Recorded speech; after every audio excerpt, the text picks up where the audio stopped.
Hello, my friends. Hello, and welcome back to Pensando Inglés, where I, Kyle, bring you real and comprehensible English that you can understand. So, let me start by complaining a little bit, quejándome un poquito.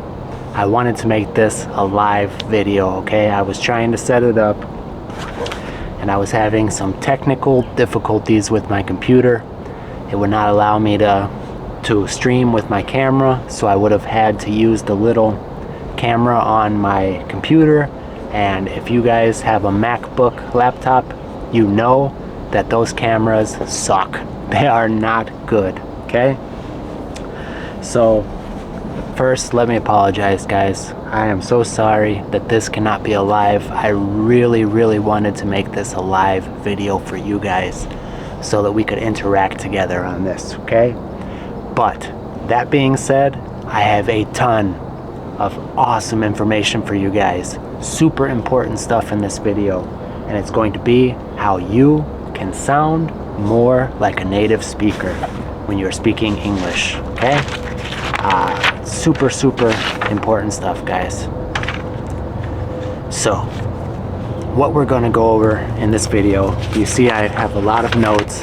Guys, I really prepared for this live. I was so excited to go live with you guys. But I still have all the information. I'm going to get it to you guys. It might be a little bit later in the night by the time this stuff uploads, but we do not let challenges stop us, right? We keep on going no matter what. So what we're going to go over in this video, ways that you could sound more like a native speaker, are contractions, which are when you put two words together and separate them with an apostrophe, and informal contractions, which is when you just smash two words together. Now, don't worry, guys, I'm going to explain a lot better later. Vowel sounds and the importance of pronouncing vowels with the English pronunciation and not the Spanish. This one is huge, guys, and it could be a key difference in whether you sound more native, like a more talented English speaker, or if it sounds like you just learned and you don't really have an understanding yet of the language. That one is key. The importance of input and small things that you can do to sound better in English. Okay, so let's start with the contractions. Like I said, when you take two words like can and not, and you put them together with a little apostrophe, you come up with can't. That is a contraction, okay? Contractions are used to speak faster and more fluently, and this is key. We use this all the time as native speakers, okay? And I'm gonna show you guys some examples of how much better, more fluent it sounds when you use these contractions, okay? So let's start with formal contractions, which is when you put the two words together with an apostrophe. Like I said, can't. This contraction is the words can and not put together with the little apostrophe. Now, an example of how you would express this thought without a contraction is I cannot swim. No puedo nadar. I cannot swim, okay? I would never say I cannot swim. I would say I can't swim. I can't swim, okay? And it just sounds so much more fluent. Sorry guys, my son is playing outside and he just yelled. I don't know if he saw bees or something.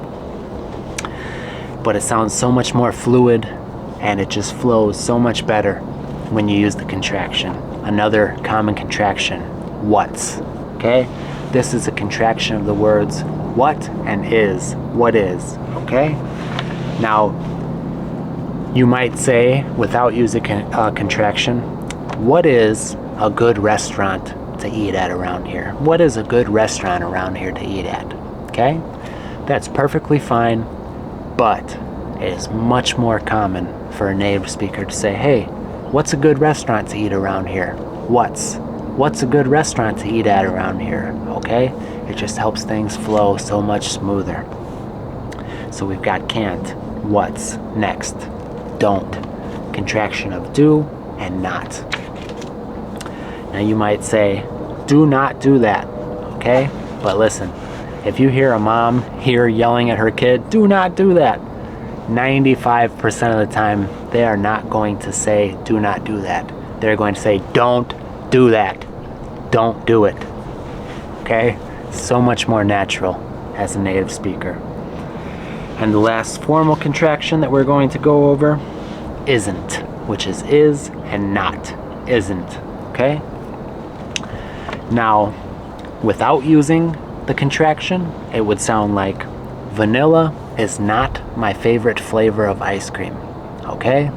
But it is much more common to say something like, vanilla isn't my favorite flavor of ice cream. Okay? Vanilla isn't. Guys, there's a ton more contractions in English, and I really suggest that you learn them. Okay? So all you gotta do, Google common contractions in English. Okay? And you'll get a huge list, and it wouldn't hurt to study those a little bit. Okay? Now the informal contractions. Now this is without the apostrophe. It's not proper English, but we all do it. Okay? So you take the two words and you kind of just smash them together. I'm gonna give you some examples. Hey buddy. Hey Dad. Just making a video. Gunna. Okay? Gunna. Now the word gonna is going to. Somehow those come together and make the word gonna. Okay? I'm gonna. Now, you could say, I'm going to do my homework. Okay? I'm going to do my homework. But it is also super common for a kid to say, I'm gonna do my homework. I'm gonna. Okay? Going to, you can say gonna. And you could just see how that makes it flow better. Okay? So, I'm going to do my homework. I'm gonna do my homework. Alright? It's so much more natural as a native speaker to use these little tricks in the English language, okay? And you guys can use them too. Next we have shoulda. And this is the informal contraction of should and have. So you could say should have. For example, I should have listened to your advice. Okay? I should have listened. You were right. I should have listened. But it is more likely that you will hear a native English speaker say, man, you were right. I should have listened to you. I shoulda. Should have. Shoulda. I should have listened to you. Okay? Guys, I'm telling you, these little things are going to make such a huge difference in the way that you sound as an English speaker. Next, wanna.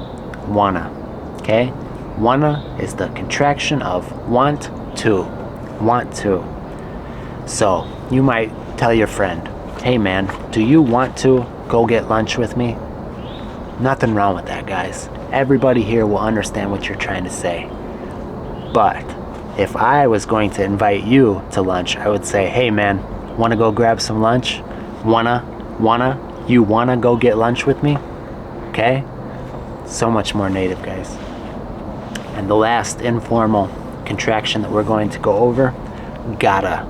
And gotta is the informal contraction of the words got to. Okay? So, this one's a little trickier, okay? Because not only is it an informal contraction, but it's bad grammar. Bad grammar, but we all do it, okay? You should say have to, okay? But a lot of people say got to. So for example, if you have to go, you're out of time, you're hanging out with a friend, you have to leave. You would say, you should say, I have to leave. Oh man, look at the time, I have to leave, okay? More likely is that we will say, oh, look at the time, I got to leave. But even more likely than that, and more incorrect. It's funny, guys. A lot of times native speakers make just as many, they use the language improperly, just like non-native speakers, okay? So it's very likely that you will hear an English speaker say, oh, look at the time, I gotta go, okay? Gonna, shoulda, wanna, gotta. Informal contractions. Super common, guys. These little things, first of all, you need to be able to understand them to have everyday conversations. But when you start adding these in to your English, you're gonna sound so much more experienced with the language. It's gonna sound like you spend time, okay, in normal English conversations. So, once again, guys, there's many more. You could type in informal contractions in English, and it would not hurt at all to study that list just a little bit. Start to get yourself a little bit more comfortable with these informal contractions. Alright guys, these ones. Vowel sounds. Guys, this can make the difference between sounding terrible when you're speaking in another language or sounding awesome. And I want to give you guys a little example, okay? I don't want to say names because I don't like making fun of people who are trying their best. And I'm not making fun of this person. But I was listening to a podcast a long time ago. And in this podcast, there is a Latino woman and a gringo man, okay? They got married. He's learning Spanish with her, and he can understand pretty well and speak pretty well. Awesome. But there's one thing that he never fixed. He never fixed using the proper vowel sounds, okay? Now, he was speaking Spanish, so this goes both ways. He was using English vowel sounds when he spoke Spanish, and it sounded awful, guys. It sounded terrible. Now, it's wonderful. I love it that this guy met a beautiful Latina woman, learned the language so that he could be with her and her family. Incredible. Love it. All right? But if he would just fix this little thing, he would sound so much better. So much better, guys. And the thing I heard him say that just sounded terrible was, instead of saying con queso, conmigo, he said can, okay? So he would say something like, me gustaría una hamburguesa con queso, okay? And when I was listening to this, I just thought, oh, he understands, he could have conversations, but it sounds terrible. So guys, that's an English speaker learning Spanish, and it goes both ways. He needs to fix his sounds in Spanish, and guys, I'm guilty too. I've done a lot of things like this. I'm just trying to improve every day, just like you guys. I'm only picking on him and pointing this out as an example for you guys. So in English, when you guys are speaking English, pay attention to the vowel sounds, o sonidos vocales, okay? For example, the letter A. I'm not talking about E, guys. We're using English here. A. You guys would say ah. In the words like apple, manzana, application, approve, okay? I've heard a lot of Spanish speakers. They'll say apple. I would like an apple, okay? Ah, guys. In English, ah, apple. I would like an apple. Listen, guys, doesn't that sound so much better? So this is incorrect. I would like an apple, okay? You guys could tell. It sounds like I was pretending to be somebody who's learning English, right? Now when I say I would like an apple, it sounds like me. Sounds like Kyle speaking to his son, right? Application. I've heard people say things like application.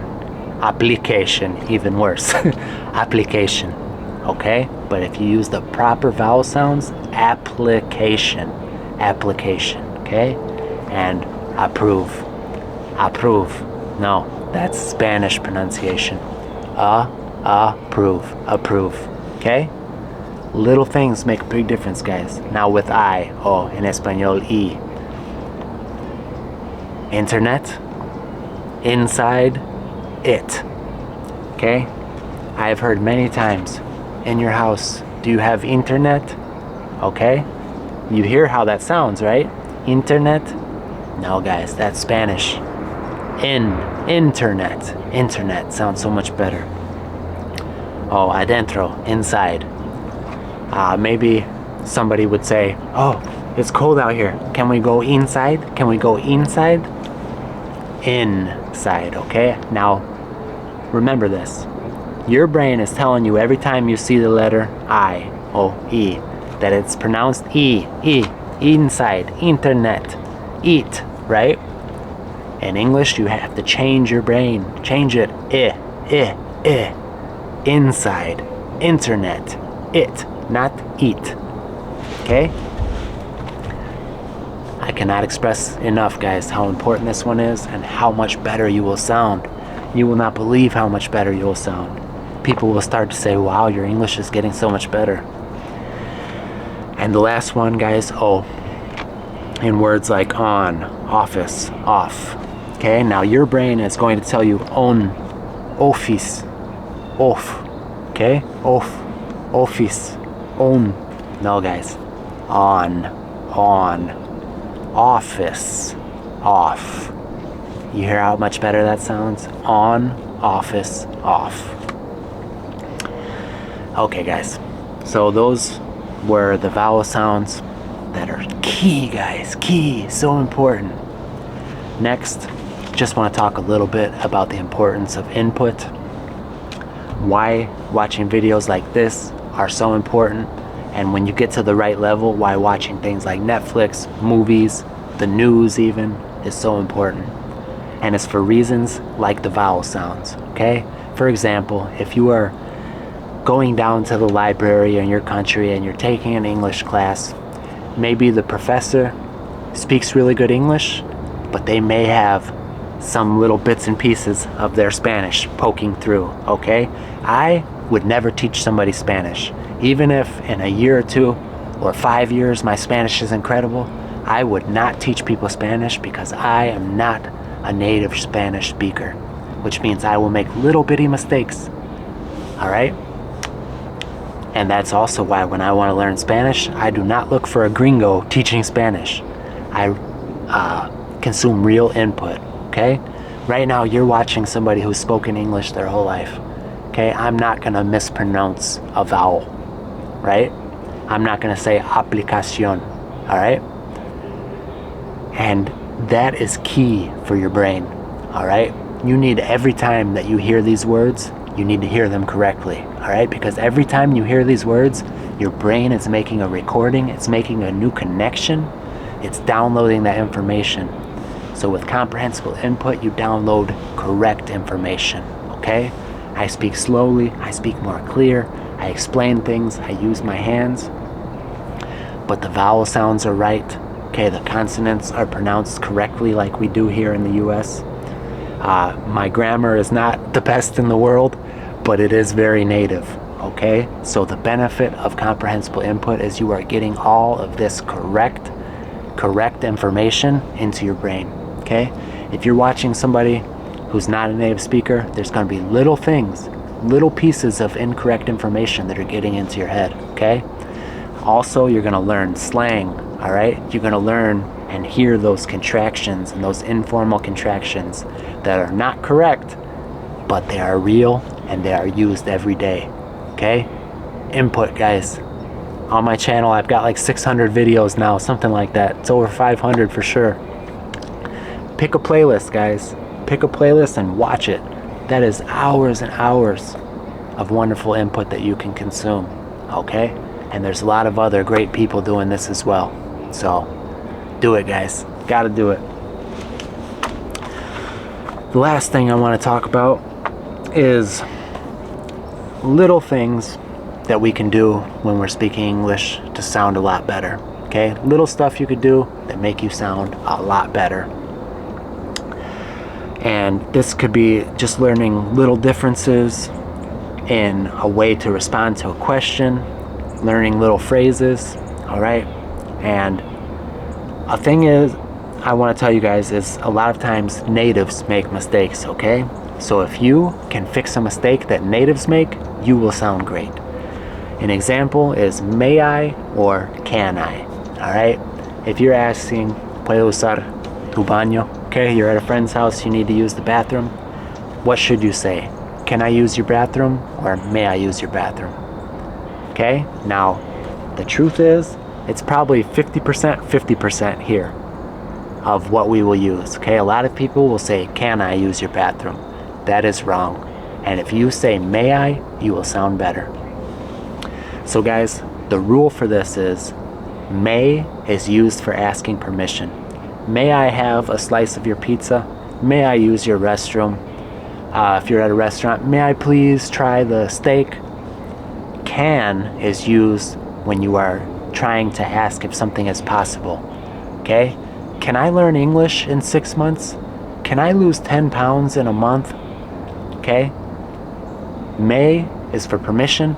Can is for asking if something's possible. Can it do this? Okay? Can you lift 500 pounds? I cannot. Maybe you can, all right? Can is for possibilities. May is for permission. Fix that one little thing, guys, and you'll sound great. I'm telling you. Let's see. I want to shout out a subscriber. I don't know if she watches anymore, but she was the first person who I ever did an interviewing my subscribers video with.